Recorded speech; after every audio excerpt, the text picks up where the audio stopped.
Halo semuanya, gue Dani dan selamat datang di channel Portal Animasi. Oke, gue yakin kalian semua yang sedang menonton video ini pastinya sudah sangat tidak asing lah dengan animasi Upin dan Ipin. Sejak awal perilisannya pada tahun 2007, si kembar botak yang satu ini telah menemani dan menghibur banyak sekali anak di sekitar wilayah Asia Tenggara.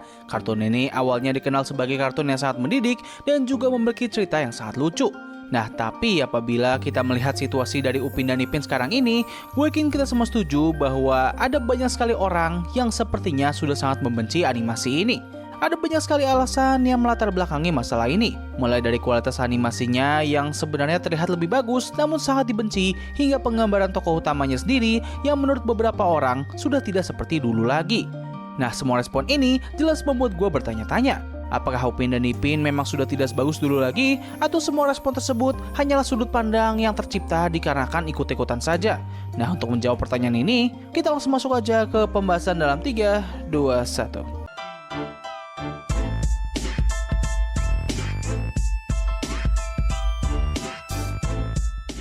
Oke, sebelum masuk ke pembahasan utama, alangkah baiknya kita melihat ke belakang terlebih dahulu mengenai awal mula dari terbentuknya animasi ini hingga menjadi sangat populer.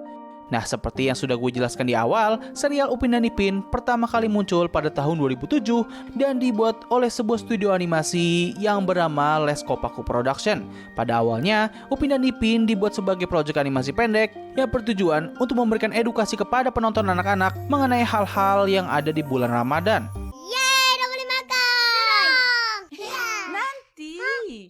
Baca doa dulu. Nah, berbeda dengan Upin dan Ipin yang kita kenal sekarang ini, yang lebih berfokus pada penyampaian cerita lewat sudut pandang orang ketiga, Upin dan Ipin versi pertama kali muncul memiliki format cerita berupa sharing stories atau membagikan cerita di mana kedua karakter utama kita akan berkomunikasi dengan para penonton secara langsung dan menceritakan pengalaman mereka dalam melalui bulan Ramadan. Nah, tapi format cerita ini hanya diterapkan pada season pertamanya saja yang berjumlah 6 episode. Seingat gua, season kedua dari Upin dan Ipin sudah mulai meninggalkan format cerita tersebut dan kini mulai menggunakan format cerita yang sudah kita kenal sampai saat ini. Walaupun mengalami perubahan yang cukup signifikan, tapi sepertinya hal ini tidak begitu dinotis oleh para penonton dan animasi ini masih tetap digemari oleh anak-anak hingga menjadi sensasi besar di negara asalnya dan sekaligus negara tetangga. Banyak betul kita orang makan malam tu. Sedap. Kan Ipin? Sedap. Setelah sukses dengan 2 season pertamanya, Les Kopaku Production mulai terus memproduksi animasi ini dengan jumlah episode yang semakin banyak. Dari yang awalnya hanya berjumlah 6-12 episode per season, kini Upin dan Ipin bisa memiliki lebih dari 40 episode dalam satu seasonnya. Oh iya, satu informasi menarik tambahan, jadi selain membuat serial pendek Upin dan Ipin, Les Kopaku Production ternyata juga membuat sebuah film animasi panjang yang berjudul The Gang The Adventure Begin. Nah, tapi pada film ini, mereka tidak terlalu berfokus kepada karakter Upin dan Ipin, melainkan mereka lebih memfokuskan film ini kepada karakter yang berbeda, yaitu Badrol yang merupakan cucu dari karakter Todalang dan juga teman dekatnya yang bernama Kak Lim. Nah, seingat gue, film ini awalnya dibuat untuk menjadi uji coba dalam melihat manakah karakter atau IP yang bakal menjadi fokus utama bagi studio Les Kopaku Production. Nah, dikarenakan serial pendek Upin dan Ipin menjadi sangat populer, serta dalam filmnya kedua karakter ini menjadi yang paling menonjol, pada akhirnya Les Kopaku Production memutuskan untuk lebih berfokus kepada kedua karakter ini saja dan mulai mengabaikan semua karakter penting dalam film sebelumnya.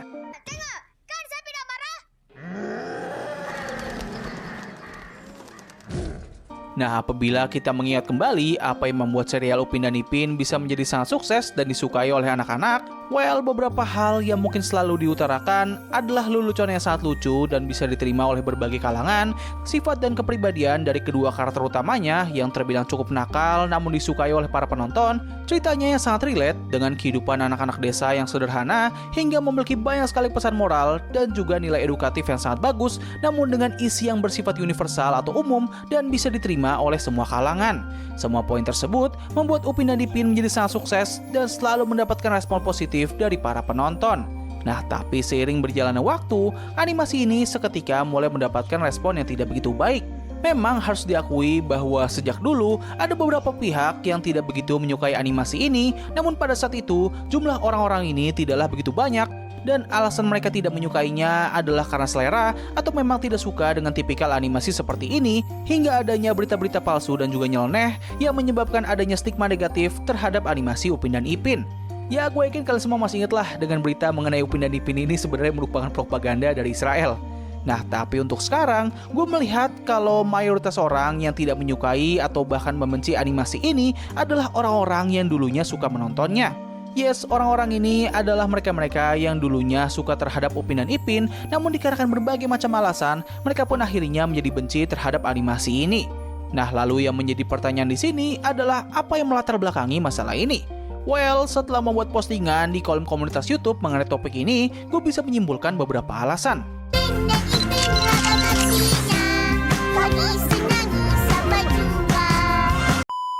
Pertama, beberapa karakter di animasi ini mengalami perubahan sifat atau karakteristik yang sangat tidak disukai oleh para penonton.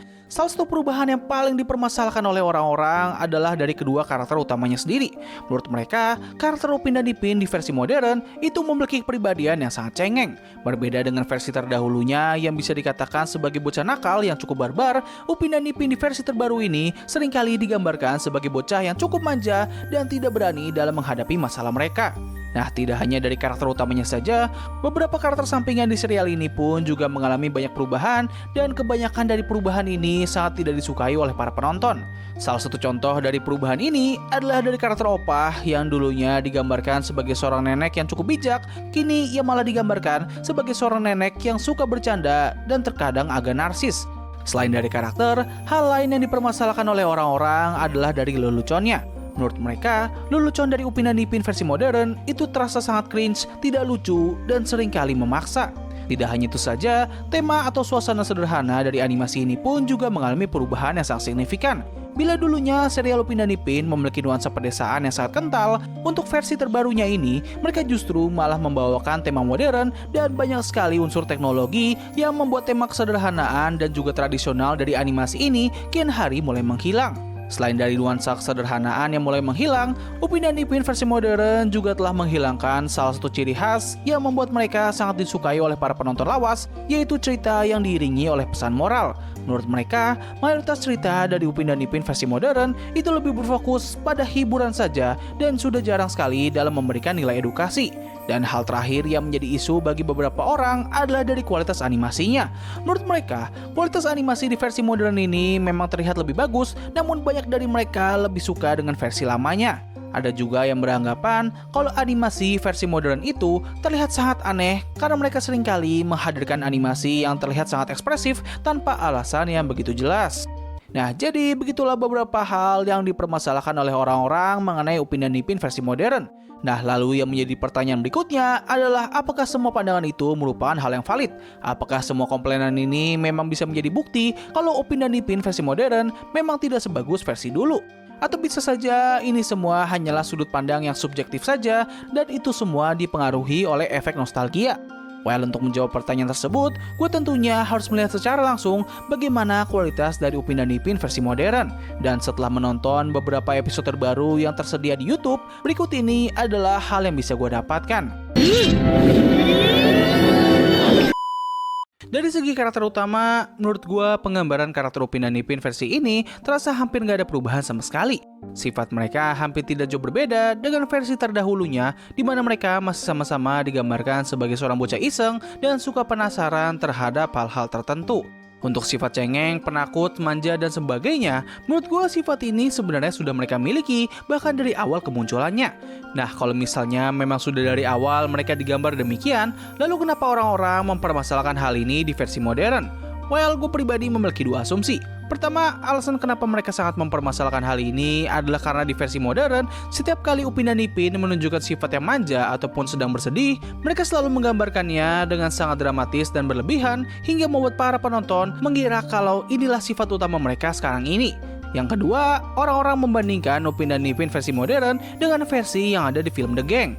Menurut gue pribadi, ini adalah perbandingan yang kurang begitu adil karena seperti yang kita tahu, Upin dan Ipin versi film memiliki kepribadian yang sangat nakal dan juga pemberani. Mereka jarang sekali menunjukkan sifat yang menakut dan lebih bertindak seperti bocah barbar.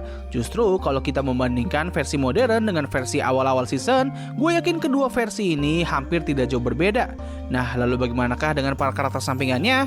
Menurut gue pribadi, aspek ini juga hampir sama persis seperti karakter Upin dan Ipin. Mereka masih memiliki kepribadian yang sama, namun digambarkan dengan agak berlebihan yang membuat mereka seolah-olah seperti merupakan karakter yang berbeda.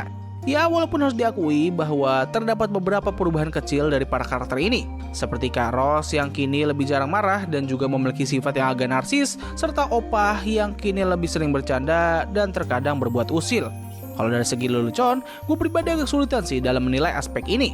Tapi kalau harus dibandingkan, Upin dan Ipin versi lawas memiliki deretan lelucon yang berasal dari kelakuan dan juga dialog antar karakter.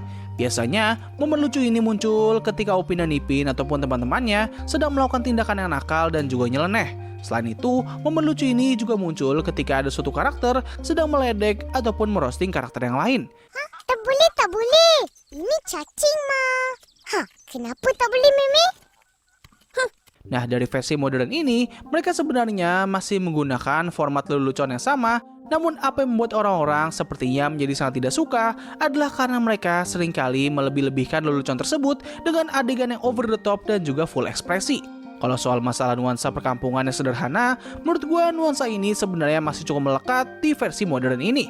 Kemungkinan besar, alasan kenapa orang-orang mengira kalau nuansa ini telah menghilang adalah dikarenakan adanya beberapa episode yang menceritakan Upin Ipin dan juga teman-temannya yang sedang berinteraksi dengan teknologi yang sangat maju dan tidak sesuai dengan nuansa pedesaan dari animasi tersebut. Hal ini jelas membuat cerita dari episode itu terasa seperti telah kehilangan unsur kesederhanaannya. Menurut gue pribadi, pendekatan yang diambil oleh mereka ini merupakan keputusan yang cukup bagus dan bisa dimengerti. Alasannya sendiri adalah karena ini bisa menjadi media edukasi yang baik bagi para penonton anak-anak untuk bisa mengenal lebih dalam mengenai berbagai macam teknologi dan juga kemajuannya. Tapi di sisi lain, gue harus akui bahwa bagaimana mereka menghadirkan tema teknologi ini memang terkadang terkesan kurang begitu cocok dan malah bisa menghilangkan esensi pedesaan ataupun perkampungan yang telah dikenal dari serial animasi ini. Tapi ya, apabila mereka memang memiliki niatan baik seperti yang telah gue jelaskan sebelumnya, gue pribadi gak begitu mempermasalahkannya sih. Nah, kalau soal dari segi plot cerita dan juga pesan moral, sebenarnya mayoritas cerita dari Upin Ipin versi modern itu masih memiliki format yang sama dengan versi dulunya. Ceritanya masih berputar pada keseharian Upin dan Ipin yang dipenuhi dengan berbagai macam petualangan dan juga keseruan mereka. Lalu cerita tersebut ditutup dengan sebuah momen manis ataupun wholesome, serta terkadang disertai dengan beberapa pesan moral.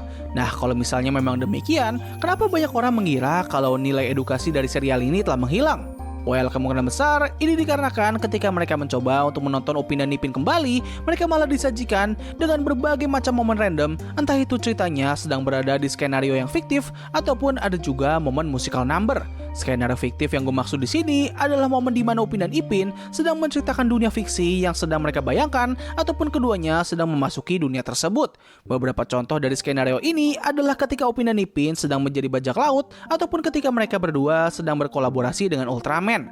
Nah, cerita fiktif ini memang biasanya hanya merupakan episode hiburan saja dan jarang memberikan nilai edukasi ataupun pesan moral. Kalau hal ini dipermasalahkan, well, mereka-mereka ini sepertinya harus melihat kembali ke belakang karena cerita seperti ini sebenarnya sudah sangat sering dimunculkan pada serial Upin dan Ipin versi lawas. Nah, lalu bagaimanakah dengan momen musical number-nya? Ya, gue harus akui bahwa versi modern ini memang lebih sering dalam menghadirkan momen musical number. Nah, tapi perlu diketahui juga bahwa nggak semua musical number ini hanya bertindak sebagai hiburan saja. Ada beberapa di antaranya yang memiliki nilai edukasi dan juga berkesinambungan dengan cerita yang sedang berjalan pada episode tersebut.